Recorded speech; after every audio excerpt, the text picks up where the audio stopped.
Al via la nuova stagione del Teatro da Ponte di Vittorio Veneto. La gestione, iniziata già a marzo di quest'anno da parte dell'omonimo centro teatrale, ha programmato una rassegna fatta di spettacoli molto diversi tra loro.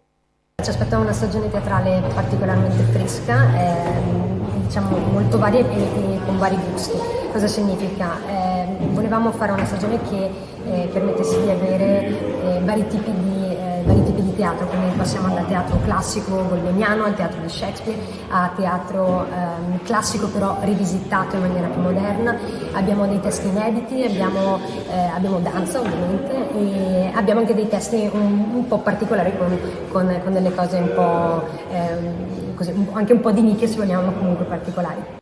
Primo appuntamento con Andrea Pennacchi, che il 24 settembre inizierà la nuova stagione, portando sul palco del Teatro Vittoriese Poiana e i suoi fratelli. Il nostro obiettivo è sempre quello, cioè far capire alle persone che il teatro non è una qualcosa per pochi, ma vogliamo che sia popolare nel senso più bello e puro del termine, quindi un teatro per tutti, indipendentemente dall'età, dai soldi che una persona possa avere, insomma veramente per tutti. Questo è il nostro obiettivo.